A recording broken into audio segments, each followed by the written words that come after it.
Israeli বিমান হামলায় নিহত হুতি প্রধানমন্ত্রী। এরপর ইসরায়েলি হামলায় একদিনে নিহত আরো 100। আরো জানিয়ে দিব গাজার নিহত সাংবাদিকটি পড়ে জাতিসংঘে আবেগে ভেঙে পড়লেন আল জাজিরা রাষ্ট্রদূত। আরো যা থাকছে আবারও যুদ্ধের সতর্কবার্তা ইরানের, ঘরে ঘরে প্রতির আহ্বান। সর্বশেষ রোহিঙ্গাদের জাহাজে সমুদ্রে ফেলে দিলে ভারত। এতক্ষণ শুনলেন সংবাদ শিরোনাম, এবার বিস্তারিত।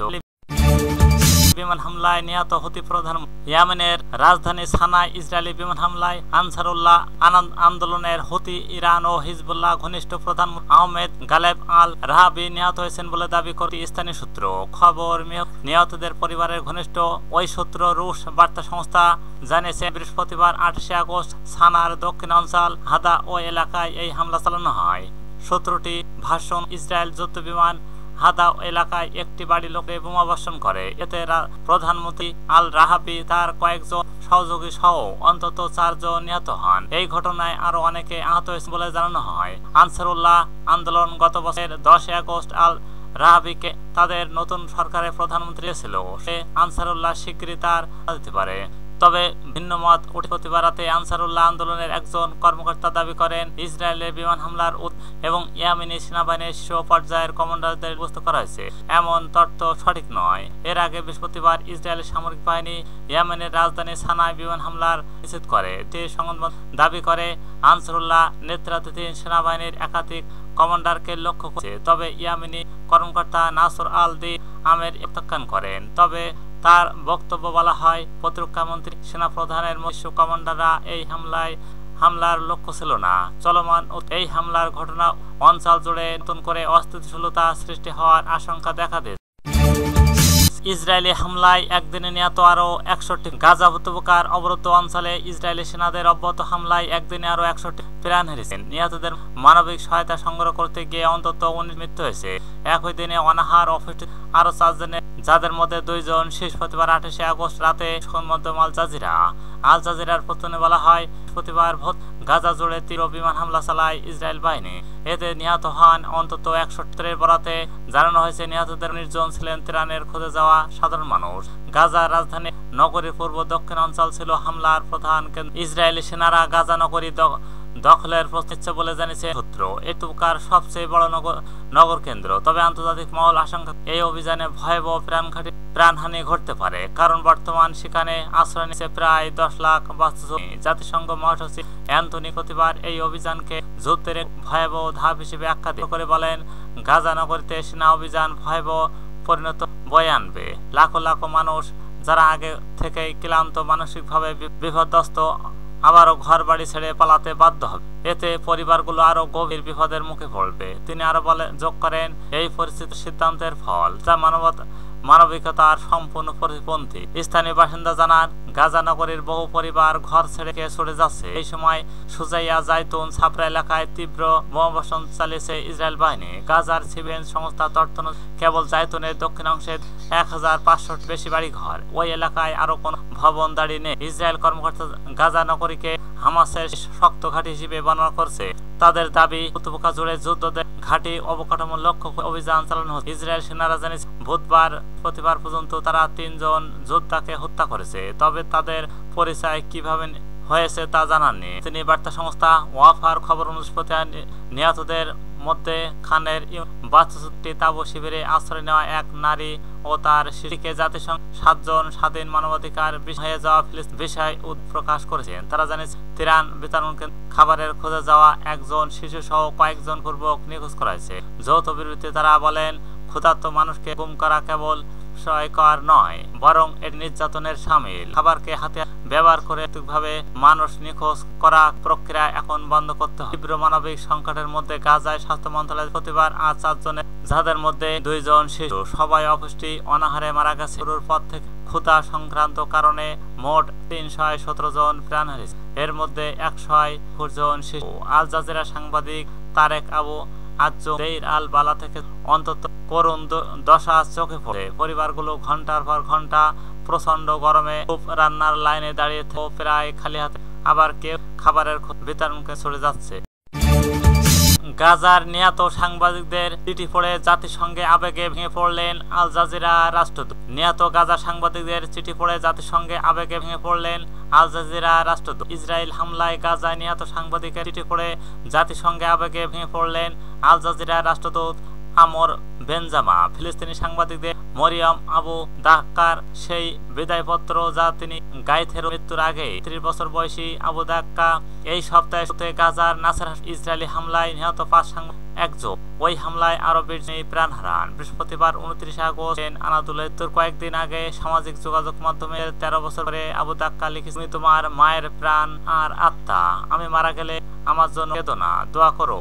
আর তুমি বড় হলে আর কন্যা সন্তান জন্মালে তার নাম রেখো মরিয়ম আমার নামে। বেনজামা বলেন, মরিয়মের বিদায় বার্তা সরকারি তথ্য বহন করে প্রকাশ করে জানান, আবু দাক্কার হাত ছিল কেবল একটি ক্যামেরা আর শরীরে কেবল সাংবাদিকদের গাজা ৭০ লোকে রাখতে ইসরায়েল হত্যা চালাচ্ছে। রাষ্ট্রদূত বলেন, এখন পর্যন্ত ২৪৫ সাংবাদিক প্রাণ হারিয়েছেন। গত আগস্টে আরো ৬ জন কৃতভাবে হত্যা করেছে IDF। তারা সঙ্গে রাখে শব্দ, ছবি ও আর কণ্ঠস্বর। কিন্তু পরিষদ নৃশংসতার আরো কোনো পদক্ষেপ ২ বছরে ক্ষুধার্ত ইয়াজান আবু যাকে চর্মসার ও অবস্থায় বাবার কোলে দেখা। বেনজামা বলেন, দেখা গাজার বাস্তব গাজাকে নরক আখ্যা দিয়ে নিরাপত্তা করেন, যা তার মত প্রকাশে অবিলম্বে চাপিয়ে দেওয়া, ব্যাপক মানবিক সহায়তা নিশ্চিত করা এবং গণহত্যা থামানোর আহ্বান জানান। বেনজামা স্পষ্ট ভাষায় বলেন, ব্যর্থতা মানে সহযোগে, বিলম্ব মানে লজ্জা মেনে নেওয়া। গণহত্যা ঠেকানো কোনো বিকল্প নয়, এটি দায়িত্ব। জাতিসংঘ মানবিক নিয়ে জাতিসংঘের ত্রাণ কর্মীরা সতর্ক করেন, গাজা জুড়ে এই সময় ক্ষুধাকে অস্ত্র ব্যবহারের অবিলম্বে নিঃশর্ত স্থায়ী জরুরির আহ্বান জানান। এছাড়া তারা সব বন্দীদের এবং ত্রাণ সহায়তা ব্যাপকভাবে বাড়ানোর কথা বলেন। তবে যুক্তরাষ্ট্র ঘটনায় সই করতে অস্বীকৃত জানান। আবারও যুদ্ধের সতর্কতা বার্তা ইরানের, ঘরে ঘরে প্রস্তুতির আহ্বান। আবারও আঞ্চলিক যুদ্ধে জড়িয়ে পড়ার প্রবল আশঙ্কা রয়েছে ইরানের, তাই দেশকে ভেতর থেকে আরো শক্তিশালী করার প্রস্তুতি নেওয়ার আহ্বান জানিয়েছেন ইরানের সংসদ স্পিকার মোহাম্মদ বাগের গালিবাফ। বৃহস্পতিবার ২৮ আগস্ট তেহরানে এক সমাবেশে যুদ্ধ সম্পর্কে করে এই আহ্বান জানান। বাগের গালিবাফ বলেন, বর্তমান সময়ের পরিস্থিতি আঞ্চলিক, গতিশীল ও আন্তর্জাতিক সঠিকভাবে বুঝতে না পারলে ইরান বড় চ্যালেঞ্জে পড়বে। যুক্তরাষ্ট্র, ইসরায়েল, ন্যাটো এবং কিছু আঞ্চলিক সামরিক সক্ষমতা এখন সরাসরি ইরানের বিরুদ্ধে অবস্থান। গালিবাফ উল্লেখ করেন, ট্রাম্প প্রথম মেয়াদে পূর্বাঞ্চলের আকাশ প্রতিরক্ষা ব্যবস্থাকে আমাদের ঐক্যবদ্ধ করা হয়েছিল। আজ এই সক্ষমতাগুলো আমাদের ক্ষেপণাস্ত্রে সমন্বিত। তিনি বলেন, ইরানের উপর বহির্বিশ্বের চাপ অব্যাহত। ইসরায়েলি সরকারকে ১বিংশ শতাব্দীর নতুন নাৎসিবাদ ও আখ্যা দিয়ে গালিবাফ দাবি করেন, অভূতপূর্ব চাপে পড়েছে তেল আবিব। সাম্প্রতিক ১২ দিনের অভিযাত্রে তিনি বলেন, ইরানের সেনাবাহিনীর দুর্বলতাগুলো করে দূর করা হয়েছে এবং শক্তিগুলো আরো জোরদার করা হয়েছে। এখনই ইরানি বাহিনী আগের কোনো সময়ের চেয়ে প্রতিক্রিয়া জানানোর জন্য প্রস্তুত। গালিবাফ আরো বলেন, আমাদের সামরিক ও রাজনৈতিক জনগণের অস্থিতিশীল বা বিভক্ত করার ষড়যন্ত্র জাতীয় যে কোনো হুমকে সবচেয়ে শক্তি। গত ১৩ জুন ইরানের সামরিক পারমাণবিক আবাসিক স্থাপনায় হামলা চালায়। এরপর যুক্তরাষ্ট্র ন্যাটো ফোর্ট ও ইস্পাহানের পারমাণবিক স্থানগুলো হামলা করে আরো জটিল করে তোলে। প্রত্যুত্তরে ইরানের বিপ্লবী গার্ড বাহিনী অপারেশন 3 এর আওতায় ইসরায়েলের শহরে ২২ দফা ক্ষেপণাস্ত্র হামলা চালায়। ইসরায়েলের প্রতি মার্কিন সমর্থনের কারণে তেহরান কাতারের আল হারিতে হামলা করে, যা মধ্যপ্রাচ্য যুক্তরাষ্ট্রের সবচেয়ে বড় সামরিক। রোহিঙ্গাদের জাহাজে তুলে নিয়ে সমুদ্রে ফেলে দিচ্ছে ভারত। নৌবাহিনীর জাহাজে তুলে মিয়ানমারের পীড়িত রোহিঙ্গা জনগোষ্ঠীর সদস্যদের ফেলে দিয়েছে ভারত। একের পর এক নৌকায় করে, জাহাজে করে নদীতে এসেছে ভারত। এমনই অভিযোগ করছে ৪০ জন রোহিঙ্গা শরণার্থী। তাদের অভিযোগ, রাজধানী আটক করে নৌবাহিনীর জাহাজে করে সাগরে ফেলে দেওয়া হয় তাদেরকে। শরণার্থী মিয়ানমার ভয়াবহ গৃহের মধ্যে অনিশ্চিত ভবিষ্যতের জাতিসংঘ ভারতের এই পদক্ষেপ রোহিঙ্গাদের জীবন চরম ঝুঁকির মধ্যে পড়েছে। সংবাদ মাধ্যম বিবিসি শুক্রবার ৩৫ আগস্ট প্রকাশ করেছে। নুরুল আমিন গত ৯ মে ভাইয়ের সঙ্গে শেষবার ফোনে কথা বলেন। সংক্ষিপ্ত এই ফোনালাপের তিনি জানতে পারেন তার ভাই খায়রুল এবং পরিবারের আরো ৪ জন ভারতের সরকার মিয়ানমারে ফেরত পাঠিয়েছে। মূলত ওই দেশ তারা বহু বছর আগে প্রাণ রক্ষার জন্য পালিয়েছে। মিয়ানমারে বর্তমানে সেনা অভ্যুত্থানের মাধ্যমে ২০২১ সালে ক্ষমতা দখলকারী জান্তার বিরুদ্ধে জাতিগোষ্ঠী প্রতিরোধ বাহিনী লড়াই করছে। এমন আমিনের পরিবারের সঙ্গে পুনর্মিলনের সম্ভাবনা প্রায় বসে 24 বছর বয়সী আমিন বলেন, আমার বাবা মা ও স্বজনেরা কি যন্ত্রণার মধ্যে আছেন তা কল্পনা করতে পারেনি। তাদের সরানোর 3 মাস পর মিয়ানমারে ওই রোহিঙ্গাদের খুঁজে পায়। বেশিরভাগ আশ্রয় নিয়েছে বাটু আর্মি ও এর কাছে, যারা দক্ষিণ পশ্চিম মিয়ানমারে জান্তার সেনাদের বিরুদ্ধে লড়ছে। ভিডিও কলে শহীদ নূর বলেন, আমরা এখানে নিরাপদ নই, পুরো এলাকা যেন যুদ্ধ। তার সঙ্গে আরো 6 জন রোহিঙ্গা ওই কাঠের আশ্রয়। শরণার্থীরা এবং দিল্লি থাকা তাদের স্বজনের ভাষ্য, এর তদন্ত তথ্য সংগ্রহের মাধ্যমে ঘটনার ধারাবাহিকতা পুনর্গঠন করে। তথ্য অনুযায়ী তাদেরকে বিমানে বঙ্গোপসাগরে নিয়ে যাওয়া হয়। সেখান থেকে নৌবাহিনী জাহাজে তুলে আনন্দমান সাগরে ফেলে দেওয়া হয়। পরে তারা সাঁতরে তীরে ওঠে।